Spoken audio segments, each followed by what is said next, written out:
বডিটো জোকাৰি দিছিল। আজিকালি ছোৱালীবিলাকে যেতিয়া বিহুটো নাচে তলৰ ডোখৰ লৰচৰ নকৰে আৰু অকল ওপৰ ডোখৰহে নাচে। এই প্ৰশ্নটো 3বাৰ উত্থাপন কৰাৰ পাছত এতিয়া অসম চৰকাৰে, অসম বিধানসভাই গুৱাহাটী IITৰ ডক্টৰ ৰাজীৱ ভট্টাচাৰ্যৰ নেতৃত্বত এখন কমিটি তৈয়াৰ কৰি দি আমাৰ দৰিকা নদীৰ বানপানীৰ ওপৰত এতিয়া গৱেষণা আমাৰ চলি আছে। বেছি আমাৰ অসমীয়া জাতিটোৰ ভৱিষ্যত তেতিয়াহ'লে যদি হাজিৰা কৰাত থাকে আৰু বেংগলোৰ বা কেৰেলাত গৈ চিকিউৰিটি গাৰ্ড কৰাত যদি অসমীয়া জাতিৰ নৱপ্ৰজন্মৰ ভৱিষ্যতটো থাকে, তেতিয়াহ'লে সেইটো জাতিৰ ভৱিষ্যত কেতিয়াও ভাল হ'ব নোৱাৰে। বিহু সম্পৰ্কে মই ক'বলৈ যোৱাটো এটা বাতুলতা, যিহেতু মই গোটেই জীৱন আন্দোলন কৰি কটাইছোঁ আৰু এতিয়া ৰাজনীতিৰ লগত জড়িত হৈছোঁ, গতিকে মই বিহু সম্পৰ্কে বহুত বিশেষ কথা ক'বলৈ যোৱাটো ভুলেই হ'ব।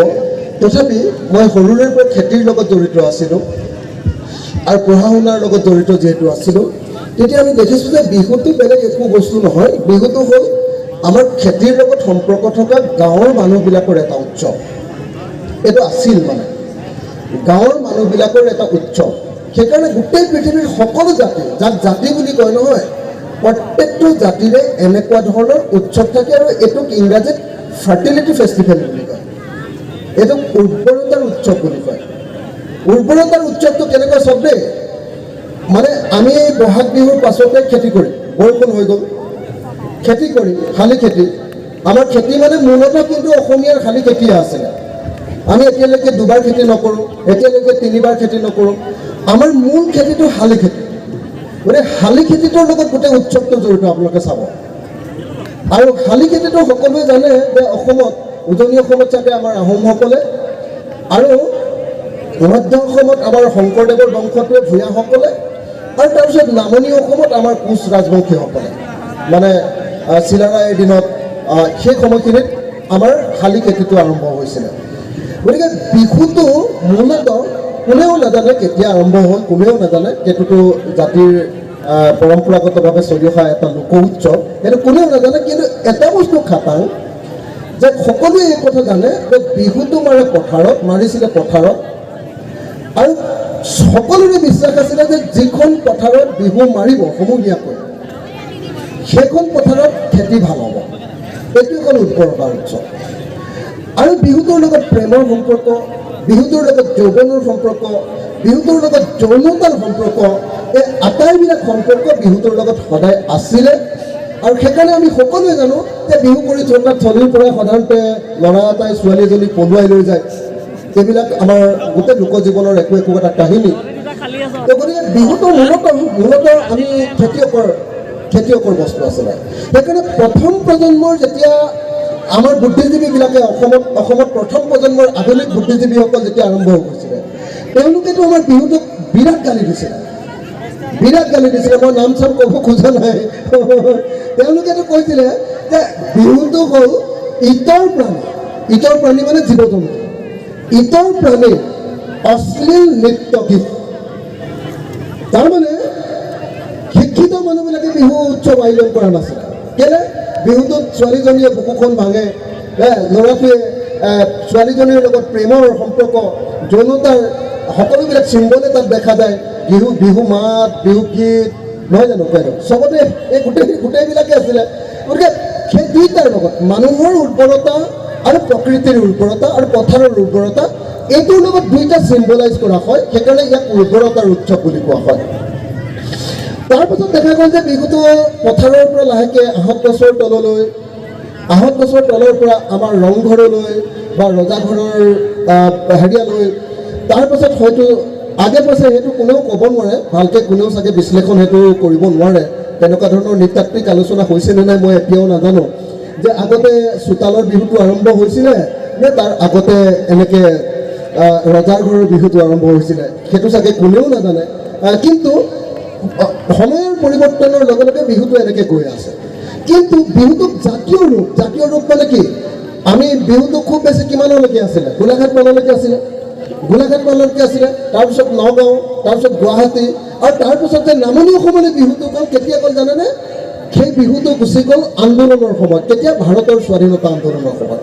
আপোনালোকে সেইকাৰণে চাব যে অসমত জাতীয় উৎসৱ বুলি কেতিয়া কৈছে বিহুটো তাৰ আগলৈকেতো গালি পাৰি আছিলে বুদ্ধিজীৱী সমাজে কৈ আছিলে যে এইটো দুখীয়া মানুহৰ উৎসৱ এইটো ইতৰ প্ৰাণীবিলাকৰ উৎসৱ এইবিলাক দুখীয়া কি কয় আপোনাৰ মানে একেবাৰে নজনা নুশুনা মানুহবিলাকে এনেকৈ একদম অপেনলি মানে যৌনতাৰ প্ৰদৰ্শন কৰে ছেক্সুৱেল উৎসৱ এটা ছেক্সুৱেল ডেন্স এটা তো এই উৎসৱটোক আমি কেতিয়াও স্বীকৃতি দিব নোৱাৰোঁ এনেকৈ বুলি কৈছিলে আনকি আমাৰ শিৱসাগৰৰ বুদ্ধিজীৱীয়ে কৈছিলে হয় নে নহয় কিতাপতে লিখাই আছে এইবিলাক কথা তো গতিকে এনেকুৱা পৰিস্থিতি আছিলে কিন্তু আন্দোলনৰ সময়ত বহুতে মানুহে আন্দোলনক খুব ঘৃণা কৰে শাসক শ্ৰেণীটোৱে আন্দোলনক বহুতকে তিৰস্কাৰ কৰে আন্দোলনক গালি পাৰে কিন্তু সদায় মনত ৰাখিব যে আন্দোলন এটাই সদায় মনত ৰাখিব যে বিহুটোক কিন্তু উৎসৱ এটা সদায় জাতীয় ৰূপ এটালৈ লৈ যায় স্বাধীনতা আন্দোলনে অসমৰ বিহুটোক জাতীয় ৰূপ দিলে স্বাধীনতা আন্দোলনৰ সময়ত বিহুটো লাহেকৈ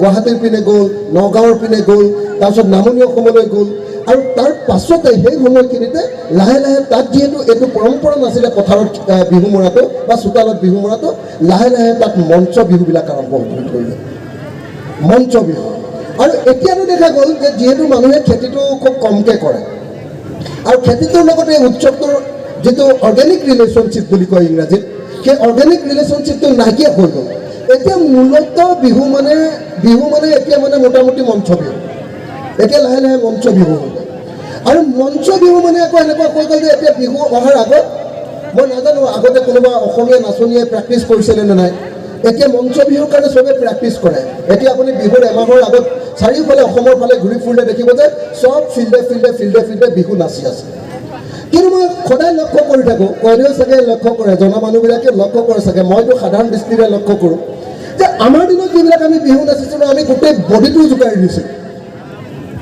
আজিকালি ছোৱালীবিলাকে যেতিয়া বিহুটো নাচে তলৰ ডোখৰ লৰচৰ নকৰে আৰু অকল ওপৰ ডোখৰহে নাচে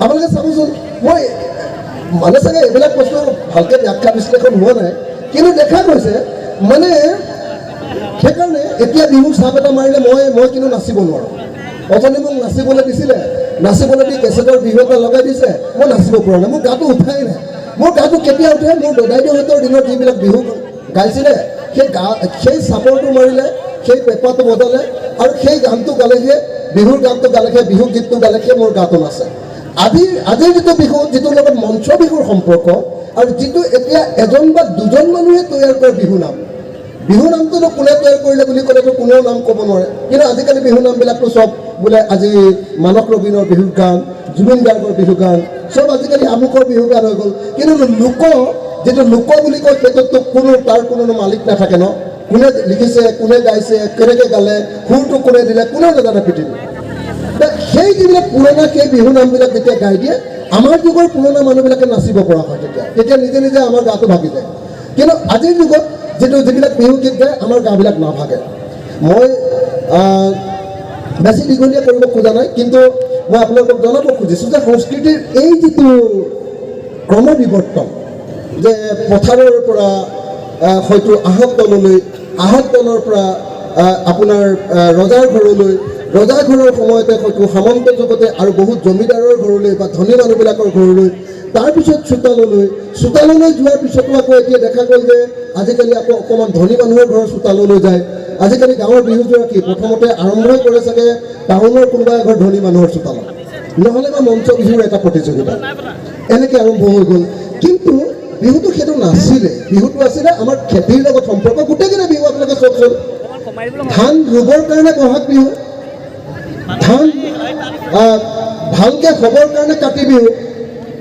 আৰু ধান কটাৰ পাছত মাঘৰ বিহু গোটেইকেইটা খেতিৰ লগত জড়িত বস্তু এটা গতিকে এইটো এটা সম্পূৰ্ণৰূপে গাঁৱলীয়া বস্তু এটা কিন্তু ই লাহে লাহে নগৰীয়া জীৱনলৈ গুচি গ'ল সামগ্ৰিকতা লাভ কৰিলে জাতীয় উৎসৱত পৰিণত হ'ল লোকজীৱনৰ পৰা জাতীয় জীৱনলৈ গুচি গ'ল আৰু জাতীয় জীৱনৰ পাছৰ পৰা এতিয়া আকৌ মানুহে বেক কৰিছে আগতে এনেকুৱা ঠাইতটো বিহু নহৈছিলে মাজতে যিটো হৈছিলে অকল মঞ্চবিলাকত হৈছিলে এতিয়া মই অলপ আগতে এখন বিহুত নাচি আহিলোঁ যিখন বিহুত কি কয় আপোনাৰ শান্তিপুৰৰ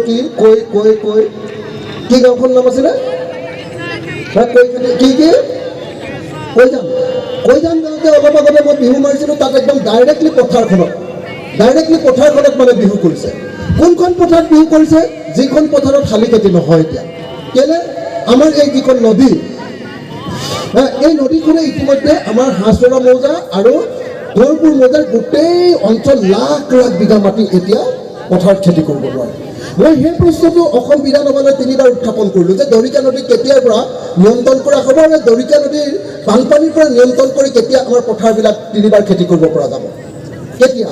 এই প্ৰশ্নবোৰ 3বাৰ উত্থাপন কৰাৰ পাছত এতিয়া অসম চৰকাৰে, অসম বিধানসভাই গুৱাহাটী IITৰ ডক্টৰ ৰাজীৱ ভট্টাচাৰ্যৰ নেতৃত্বত এখন কমিটি তৈয়াৰ কৰি দিয়ে। আমাৰ দৰিকা নদীৰ বানপানীৰ ওপৰত এতিয়া গৱেষণা আমাৰ চলি আছে। 1 মাহৰ ভিতৰত তাৰ প্ৰতিবেদন প্ৰকাশ পাব আৰু প্ৰতিবেদন যেতিয়া ওলাব মই সেই প্ৰতিবেদন আকৌ অসম বিধানসভাত উত্থাপন কৰিম আৰু অসম বিধানসভাত উত্থাপন কৰি মই দৰিকা নদীৰ পৰা আমাৰ কোঁৱৰপুৰ মৌজা, হাঁহচৰা মৌজাকে ধৰি শিৱসাগৰখনক বচাবৰ কাৰণে এটা কম্প্ৰেহেনচিভ প্ৰজেক্ট আৰম্ভ কৰিবৰ কাৰণে চৰকাৰক বাধ্য কৰিবলৈ চেষ্টা কৰিম। আপোনালোকে নিশ্চয় এইটো কথাও জানে যে অসমীয়া জাতিটো আমি সদায় কৈ থাকোঁ, এতিয়াতো মঞ্চ বিহু এইবিলাক কথা কৈ থাকোঁ। আজিৰ দিনটোত অসমীয়া জাতিটোলৈ চাওঁ, অসমীয়া জাতিটো যদি আজি গাঁৱৰ ল'ৰা ছোৱালীবিলাকলৈ চাই, গাঁৱৰ ল'ৰা ছোৱালীবিলাকে কি কৰে, ল'ৰাবিলাকে কি কৰে? মই সদায় গাঁৱত সুধি চাওঁ। প্ৰথম গৈ মই গাঁৱত সুধোঁতে আপোনালোকৰ গাঁৱৰ ল'ৰাবিলাকে কি কাম কৰে, খেতিত বাদ দি কি কাম কৰে? চবেই কয় যে হাজিৰা কৰে। কি হাজিৰা কৰে? মিস্ত্ৰীৰ লগত যোগালী কৰে, নহ'লে বা কি কৰে, বেংগলোৰ বা কেৰেলালৈ গুচি গৈছে। এতিয়া বেছি আমাৰ অসমীয়া জাতিটোৰ ভৱিষ্যত তেতিয়াহ'লে যদি হাজিৰা কৰাত থাকে আৰু বেংগলোৰ বা কেৰেলাত গৈ চিকিউৰিটি গাৰ্ড কৰাত যদি অসমীয়া জাতিৰ নৱপ্ৰজন্মৰ ভৱিষ্যতটো থাকে, তেতিয়াহ'লে সেইটো জাতিৰ ভৱিষ্যত কেতিয়াও ভাল হ'ব নোৱাৰে। সেইটো জাতিৰ সদায় অৰুণোদয় আঁচনিতে সীমাবদ্ধ থাকিব লাগে, তাতকৈ বেছি দূৰ যাব নোৱাৰিব। কিন্তু যদি সঁচাকৈ এটা জাতি উন্নতি কৰিবলৈ হয়, পৃথিৱীৰ যিকোনো জাতি যদি উন্নতি কৰিবলৈ হয়, তেতিয়াহ'লে তেওঁলোকৰ পথাৰখন সঠিকভাৱে ব্যৱহাৰ কৰিব লাগিব। বছৰত 3বাৰ খেতি। এইবাৰ মই অসম বিধানসভাত বছৰত 3বাৰ খেতি কৰিবৰ কাৰণে এটা প্ৰস্তাৱ উত্থাপন কৰিছিলোঁ। সেই প্ৰস্তাৱটো আলোচনা হৈছিলে, আলোচনা হোৱাৰ পাছত ভোটিং হৈছিলে আৰু ভোটিং হৈ চৰকাৰে কৈছিলে যে নহয়, আমি আপোনাৰ প্ৰস্তাৱটো সমৰ্থন নকৰোঁ। সেই ভোটিঙত এইবাৰ আমি বিজেপি চৰকাৰক একেবাৰে বকৰাই দিবলৈ চেষ্টা কৰিছিলোঁ। মাত্ৰ 9টা ভোটত বিজেপি চৰকাৰ যেনে তেনে বাচি গ'ল, চৰকাৰকে ভাঙি দিছিলোঁ। তো এনেকুৱা ধৰণে এতিয়া সেইকাৰণে বিহুৰ লগত এই খেতিটোৰ পুৰা সম্পৰ্ক আছে। আৰু আজিকালি এবাৰো খেতি নকৰা মানুহ অথবা বছৰত এবাৰ খেতি কৰা মানুহ, এই মানুহে যেতিয়া বিহু পাতে, গতিকে বিহুৰ লগত এই যিটো আমাৰ জনজীৱনৰ সম্পৰ্কটো নথকাৰ কাৰণে ভৰিৰ তলৰ পৰা মূৰৰ ওপৰলৈকে আমাৰ বিহুটোত আমি ভালকৈ নাচিব নোৱাৰোঁ। আমাৰ পুৰা মানে মইতো ভাবোঁ যে বিহুটোত আমাৰ ভৰি আঙুলিকেইটাও নাচিব লাগিব, পানীকাঠিটোও নাচিব লাগিব, কলা ফুলটোও নাচিব লাগিব, উৰুটোও নাচিব লাগিব, কঁকালটোও নাচিব লাগিব, হাতখনো নাচিব লাগিব, আনকি চুলিডালেও নাচি থাকিব লাগিব একেলগতে। এইটোহে লোক উৎসৱ, এইটোহে লোকনৃত্য, নহয় জানো? কিন্তু আমাৰ মাজত যিহেতু এই খেতিটোৰ লগত আমাৰ এই বিহুটোক আমি অৰ্গেনিকেলি ৰিলেটেড কৰিব পৰা নাই, অসমীয়া জাতিটোৱে মোটামুটি খেতি এৰি দিছোঁ এতিয়া। কাৰণ খেতি কৰাতকৈ ধান কিনি খালেই আচলতে বেছিকৈ লাভ হয়, চাউল কিনি খালেই লাভ হয়, এনেকুৱা পৰ্যায়লৈকে আমাৰ জাতিটো গুচি গৈছে। গতিকে আমি বিহুৰ লগত, আমাৰ জাতীয় সংস্কৃতিটোৰ লগত, আমাৰ লোকনৃত্যটোৰ লগত আমি আমাৰ জীৱনটোক ভালকৈ সম্পৰ্কিত কৰিব পৰা নাই। মই ভাবোঁ যে যিসকলে বিহু আয়োজন কৰে, যিসকলে বিহু উদযাপন কৰে, যিসকলে বিহু পাতে, তেখেতসকলেও এই কথাবিলাক ভবা দৰকাৰ।